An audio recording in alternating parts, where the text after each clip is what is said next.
Hey, it's me. This episode of the Paul Leslie Hour is a very special one.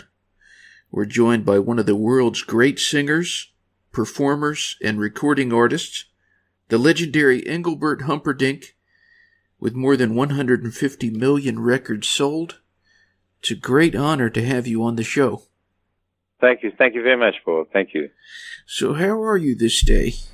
I'm fine. I'm getting ready to go back to work, and we start on Friday, and hopefully, it's going to be great. It will be the first show of the year, which is wonderful, and I'm ready and able and willing to go out on this big tour, this another world tour. I want to talk about this album, The Man I Want to Be. Yeah. What does that title mean to you? What makes a good man a good man?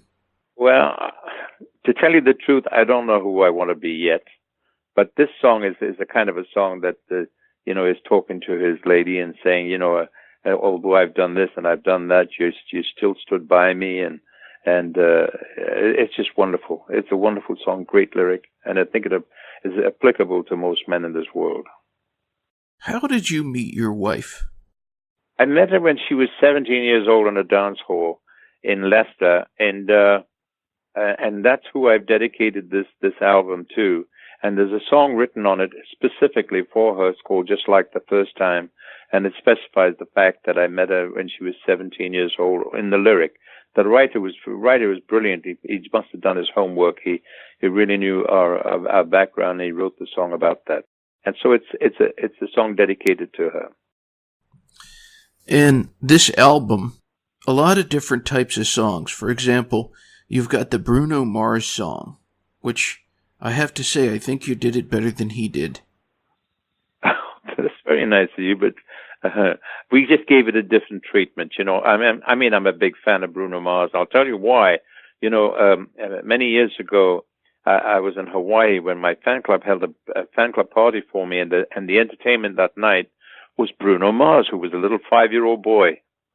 And he was absolutely brilliant then, and of course and now he's turned into a mega star. And I said to him, "Young man, you're going to be a big star." But he's mega. He's mega.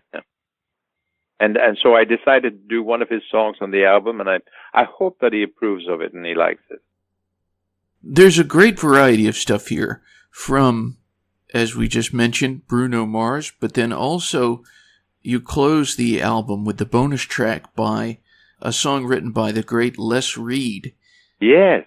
He was a guest on this program. It was a real thrill to speak with him.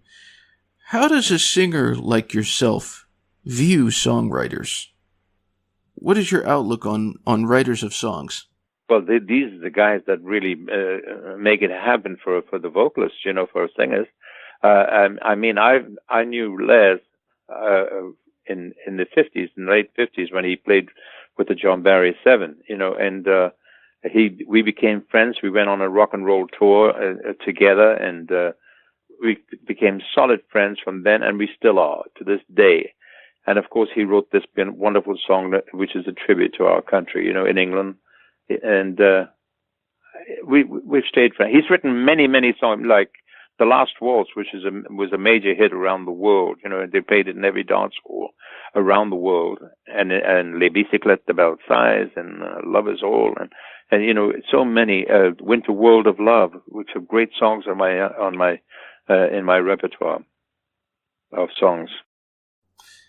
You've received a lot of compliments. For example, Elvis Presley, who once said that I'm probably mixing up the words a little bit. He said something to the effect of that you were the brother he never had. Yes, it's written in one of his books. When somebody asked him, the writer asked the man who was worked with him, who did Elvis Presley like? And so he said, well, he thought a lot about Engelbert Humperdinck, because he said he thinks I remind him of the twin he lost at birth. Which is rather a great compliment, really, and lovely compliment. And although it's about somebody who's gone, it's still the fact that he's making reference that I'm similar to him. I'm like him, Well, what has been the greatest compliment that you've received? Well, that's one of them, to tell you the truth. But the greatest compliment is, I think, is knowing the fact that when I first started in the business, I mean, the fact that I was, my song beat the Beatles to number one, their 13th number one, and kept it there. You know, it's kept it there, and they didn't reach it with Penny Lane and Strawberry Fields. That was in '67 when I first started. That's a great compliment. There was this article, very good piece that came out in Inside Edition about this new album. And you were talking about the power of prayer. I was hoping you could kind of speak about that, about what you think prayer can do. Well, you know, I think what it just goes into the universe. You know, when people pray and it becomes a block. It's like joining hands around the world. People, when I asked people to pray for my dear wife, who is not very well, suffering from Alzheimer's, but when I asked them to pray for around the world, people who pray from around the world, the signals just are out there, and it's like joining hands around the world and making you a strong force. You know, and I think prayer is very important. When you're out there on the road, you've traveled a lot of places around the world. Is there a place that means the most to you, or that has excited you the most? No, I kind of find every place I go interesting and a challenge to work. But if you're talking about a place that I would like to make another. I'm lost for words. And a video, you know what they call that? What they call it? DVD. Mm-hmm. I would like to do it in Hawaii. For some reason, I think not only because Elvis did one from there, but I think it has some kind of magic over there that I would like to make a video over there of my show. And that's a place that you and your wife have traveled to quite a bit. Yes, it is. Hawaii is a place we've been to quite a lot, and as a matter of fact, I was a very good friend of Don Ho. He was a wonderful man. I always used to go and see his show when I was in Hawaii. Yeah, I like Hawaii very, very much. Well, speaking of Don Ho, you've been called by many, many people one of the great singers of our time. Who are the vocalists that are out there now that you have the most respect for? Well, I can't really name anybody, because if I miss somebody out, people think, oh, what's he? Who does he think he is? You know, and no, I have a respect for the people that are making, their way around the world and making progress. People like Bruno, I have a lot of respect for him because he's a talented young man, and I don't know. I'm at a loss of words for who I like them all. I like them all. That's being careful. You said you've been careful.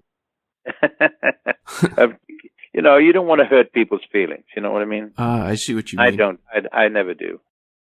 But I do respect the people who have got up there and made a big name for themselves. You know, I mean, there's so many of them. Not many come to mind right now. The album that you did before this one, really a great album. I'm talking about Engelbert Calling. Yes. And you were joined by lots of great artists. I'm curious, was there anyone that you were hoping to get that it was kind of like a missed call, so to speak? Well, no. You know what? I put the word out for a lot of people who I would have liked to have had, but people are always busy doing their own thing and one thing or another. But I was just thrilled with the people that I had on the album, like Willie Nelson, whom I adore. I mean, he's one of the greatest performers and musicians and writers I've ever come across in my life. The kind of songs this guy writes is just unbelievable, to make you feel my love, just unbelievable song. And he's a great writer. And I mean, I worked with Kenny Rogers, who was wonderful, and Neil Sedaka and Johnny Mathis, and the big thing on there, and the surprise was Gene Simmons from Kiss. Who'd have thought Gene would want to sing with me on an album? But he did, and he was a wonderful person, great man in the studio. Very interesting selection there. And a couple of those artists, as you mentioned, Willie Nelson and Kenny Rogers, both of them country singers. Yeah. How do you feel about country music? I love country music because my career started with country songs. I mean, Release Me was a country song. Am I That Easy to Forget was a country song. There Goes My Everything was country, and they were all in the top three. So I like country music very much. And if you listen to the new album, I think I've got somebody who's taking after me in that way, and it's my granddaughter, Olivia, who's on the album of my brand new album, The Man I Want to Be. And she's only 9, but she sings amazingly in country music. What does family mean to you? Well, I think of family first before I do anything else. For instance, if I was working somewhere and something, like when my mother got ill, I mean, I would drop everything. I'd cancel the tours to go and see her if she got ill. Family means a great deal to me, and my father the same way. And of course, my wife is the same thing too.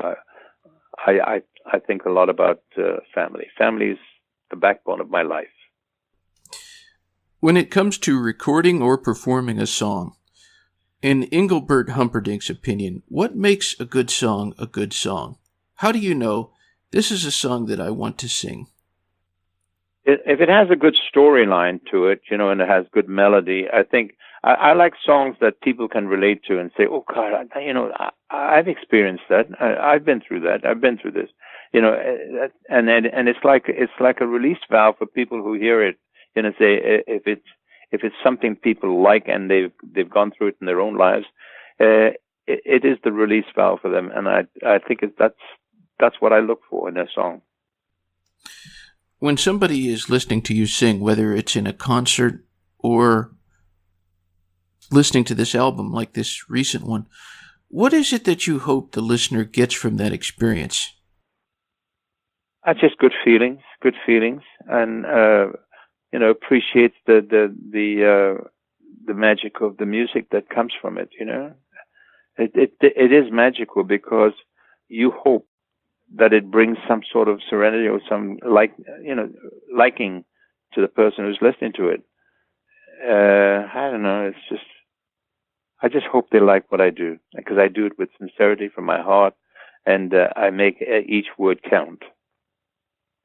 How do you look at your fans? Like when you meet someone who they have this feeling about you, they know who you are. You've never met them before. They walk up to you and they want to shake your hand, get to know you better. What is that like for you? It's amazing to know that people admire you to the extent that they want to shake your hand. And I mean, I am a person, like, for instance, when I leave the stage door, and if there are people out there waiting for me to come out, I don't just walk by and get in the car and go. I stop and I shake their hands, and if they want me to sign something, I'll sign it, because they've been standing out there, and whether it be cold or hot or whatever it is, and waiting for somebody to, and you have to be appreciative of that fact that they love and respect you so much that they would stand there and wait for you. So I think a lot of them. They're my cheerleaders, and spark plugs of my life. What is the most touching thing a fan has told you? Oh God. Well, I'll tell you. What can I say? I'll be shooting my mouth off saying something that I shouldn't be saying. But people say that I love you so much that I wish I was with you. That sort of thing. I got you. What is the best thing about being Engelbert Humperdinck? Well, being Engelbert Humperdinck is the fact that I've spun around the world several times. I've become a household name, thank God, and I've left a legacy of music that I hope it will be played when I'm not around to hear it. Hear people say what they say about it.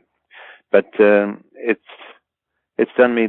It's something I've achieved in life that I've always wanted to be somebody, and leave a mark, so to speak. And I think I have, because I've got a star on the Walk of Fame, which is wonderful, and along with the many people who have this great careers in their lives, and I'm happy to be Engelbert Humperdinck. On that note, I have no doubt, given your following, there's going to be people who listen to this from all around the world. What would you say to anyone who's listening in, wherever they might be? Hi, I'm sorry I stumbled over my words, but I appreciate you listening in, and God bless you, and I hope I get to see you in your own land. Well, Mr. Humperdinck, thank you very much for this opportunity to speak with you. Thank you, sir. Thank you very much. All right. Well, have a wonderful day. Thank you, sir. Thank you very much indeed. I appreciate it. Thank you. All right. God bless. Bye.